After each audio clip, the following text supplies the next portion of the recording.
자, 요약 정리 파이널 특강이죠. 총 4시간으로 정리가 되어 있고 전체 그 A4지 작업에서 페이지 수를 보니까 43페이지가 나옵니다. 포인트를 기본 포인트를 9포인트를 했기 때문에 일반 A4 그 양보다는 약간 좀 많겠죠. 그래서 지금 우리가 그 업무방법서 농업정책보험금융원에서 공지하고 있는 업무방법서를 보게 되면은 우리 교재도 한 600여 페이지가 넘잖아요. 근데 좀 난삽해요. 했던 말도 반복이 되는 것도 굉장히 많고 또 약간씩 달라지는데 그 차이점을 발견하기가 쉽지 않거든요. 그래서 그동안에 우리가 4번에 걸쳐서 기출을 만나봤고 어떤 시험 문제가 나온다는 건 거의 다 알고 있잖아요. 그리고 가축재보험이 그렇게 분량가 많지는 않기 때문에 정리하기는 어렵지는 않습니다. 그래서 약 한 20여 시간에 걸친 기본서 강의를 이해를 하셨다고 한다면은 이제 여러분들은 요약정리 특강에 올인해야 됩니다. 요약정리 특강에서 정리를 할 때 보상하는 손해, 보상하지 않는 손해, 인수 제한 사유 이쪽은 좀 반복이 되는 게 많기 때문에 특정한 작물 쪽에서만 뭐 좀 정리를 좀 몇 개 해놓고 나머지는 다 생략해 버렸어요. 시험 문제는 나옵니다. 보상하는 손을 쓰시오, 보상하지 않는 손을 쓰시오, 인수 제한 사유를 다 쓰시오. 뭐 다 쓰라고 해봐야 어차피 이제 15점짜리가 나오게 되는데 한 10개 정도를 쓸 수 있는 보상하는 손해, 보상하는 손해는 뭐 쓸 것이 별로 없잖아요. 보상하는 손해 쪽에서는 자연재 조수의 화재 정도니까 뭐 나무 손해보장 특약 같은 거 이 정도밖에 없잖아요.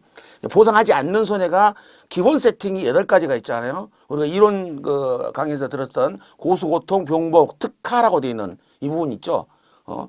고의 중대한 과실에 의해서 발생한 손해, 수확기에 고의 중대한 과실로 수확기에 수확하지 못해 발생한 손해, 통상적인 영농활동하지 않는 손해, 고수고통, 병보, 직간접 불문하고 병해충에 의한 손해, 보행적으로 인해서 발생한 손해, 보장하지 않는 손해, 보장하는 이의 손해, 보장하지 않는 손해로 댐 제방이 붕괴되어 발생한 손해, 뭐 이런 것들이죠. 병보, 계약 체결 시점 기상청 특보에 의해서 발생한 손해죠. 호우주의보, 호우경보, 태풍 경보 이런 것들.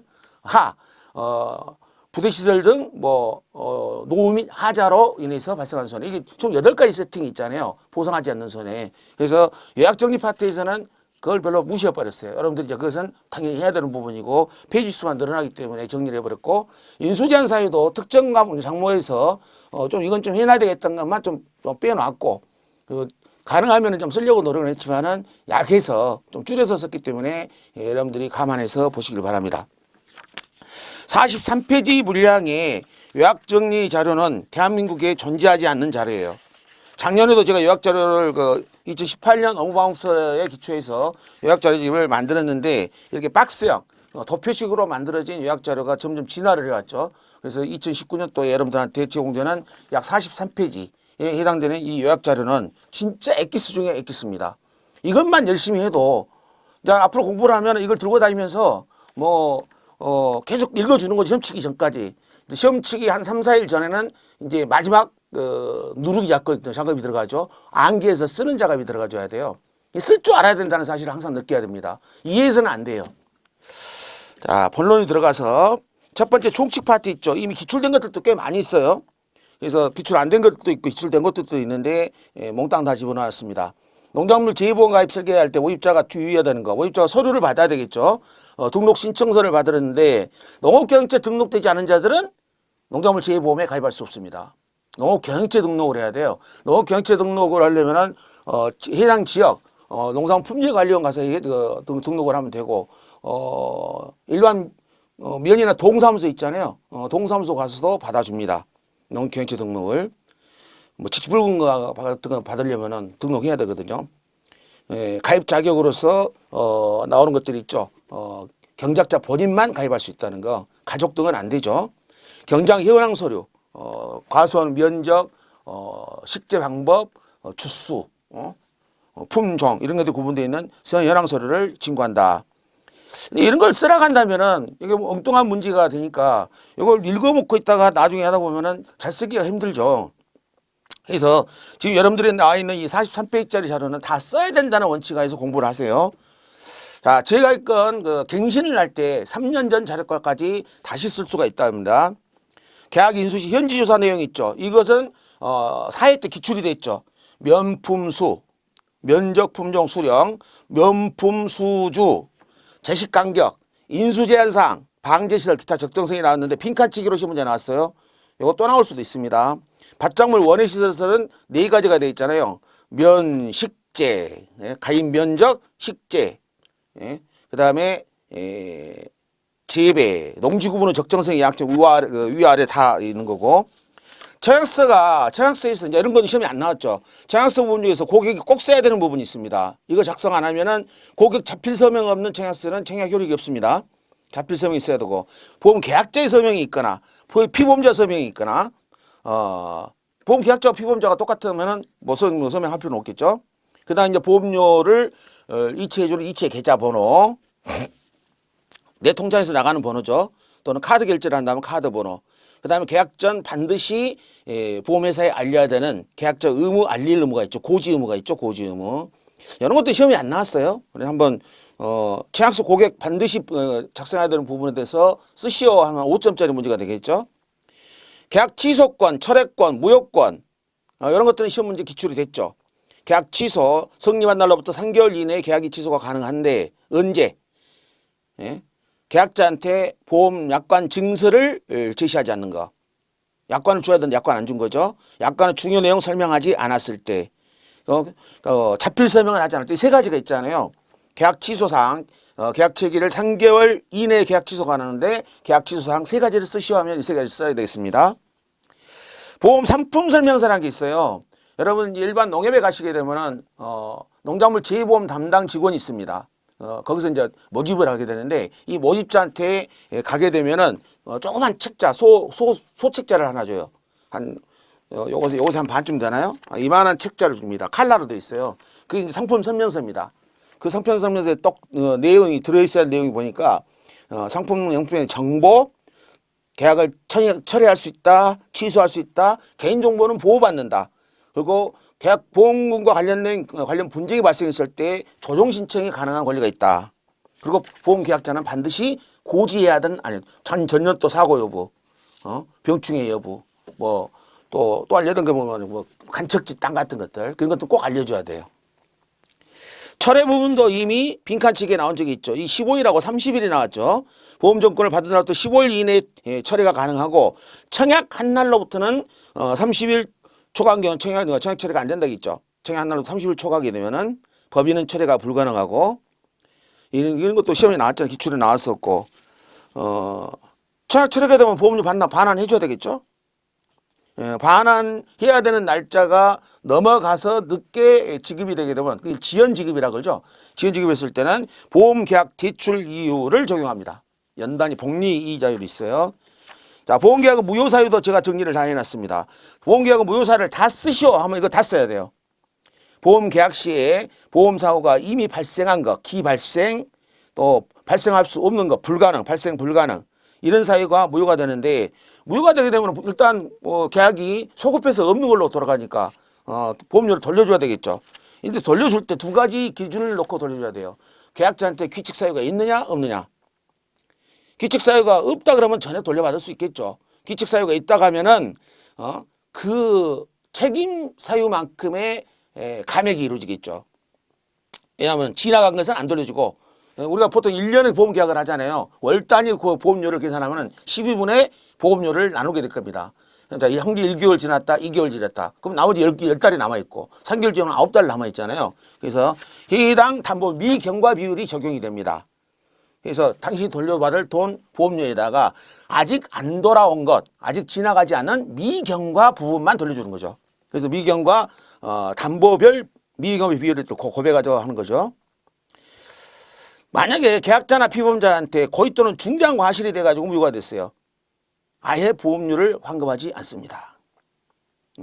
사기를 쳤다든가 통지 의무를 고지 의무를 위반했다든가 그런 중대한 사실의 위반 사유가 고의 또는 중대한 과실이 있었을 때, 자, 최회사의 책임도 있을 수 있겠죠. 회사의 책임에는 회사의 고의 또는 과실로 계약이 무효로 된 경우도 있을 거고, 회사가 승낙 전에 계약 청약이 들어왔고 승낙을 하려고 했는데 승낙 전에 중요한 문제점을 발견을 했어요. 알았음에도 불구하고 계약을 체결한 경우죠. 무효임을 알거나 알 수 있어서 불구하고 보험료를 반환하지 않은 경우, 계약을 안 했어야 되는데 우리 공부할 때 중요점은 뭐예요? 이 무효 사유를 쓰시오 하는 문제입니다. 무효 사유를 쓰시오니까 이걸 다 써야 돼요. 이게 답안지입니다. 이게 답안지. 여러분들 지시된 건 답안지예요. 보험계약의 해지도 기출이 됐죠. 해지라고 하는 것은 법적인 의미의 해지는 어떤 계약이 유효하게 진행이 되는 과정에서 스탑시키는 거예요. 그 다음부터는 유효하지 않다는 거죠. 보면 다음과 같이 한 경우는 손해 발생 여부와 관계없이 안날로부터 1개월 이내에 계약을 해지할 수 있다. 1개월 이내죠.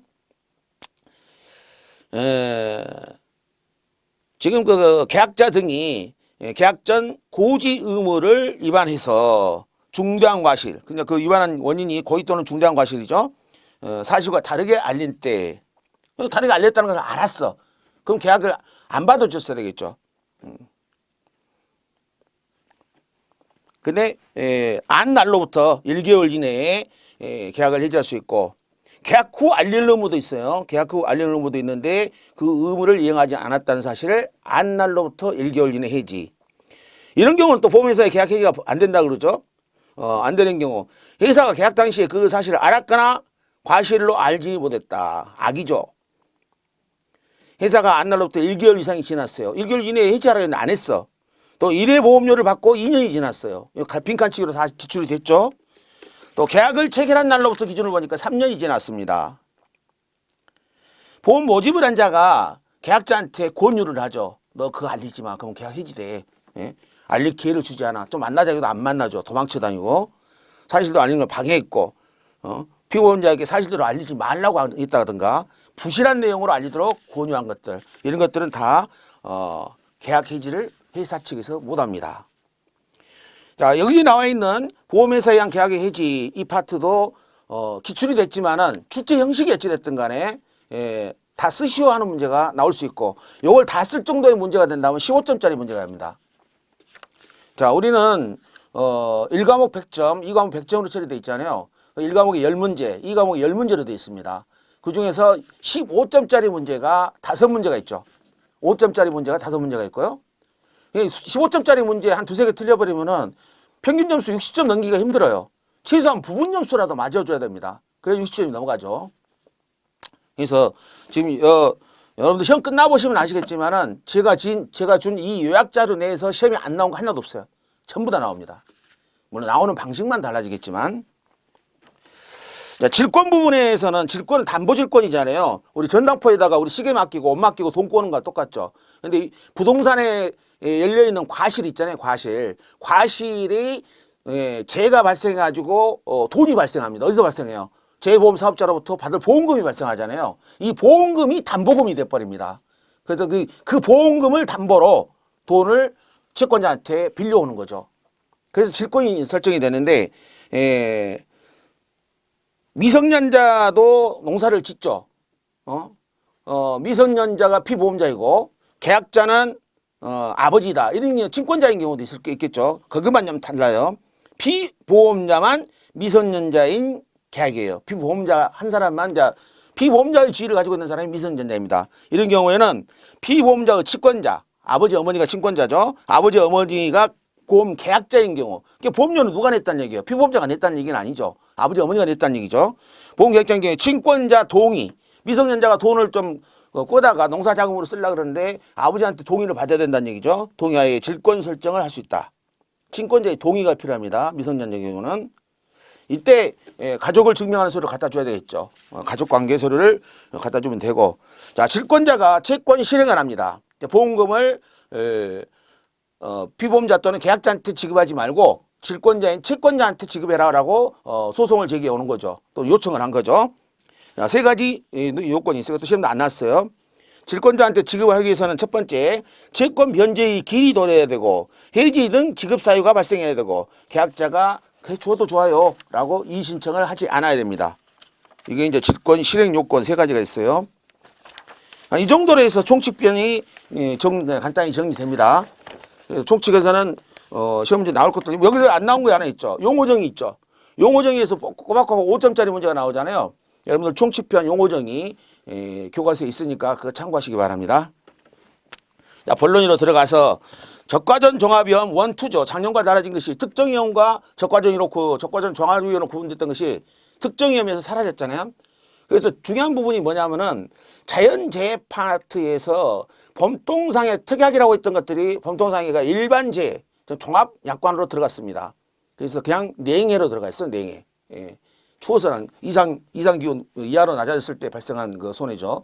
자연재해로 분류됐고, 그럼 시험 문제는 그냥 범통상해로 일반재해로 나올 거예요. 특약은 아니니까. 그리고 원투 구분의 가장 중요한 부분에서는 투 파트에서 감수량 산정할 때 좀 차이가 있어요. 최대 인정표율이라는 것을 적용해 줄 때는 5대 한정 특약보험에 가입한 건에 대해서 최대 인정표율, 적과전 감수량 산정할 때 최대 인정표율을 적용해서 고백해 줍니다. 평형수 한정에다가. 그리고 적과전 종합위험 2 파트에서 5대 한정 특약보험을 가입하지 않았을 경우에 추가적 감수량 인정 계산법이 있습니다. 그게 달라져 있어요. 가장 큰 지점이.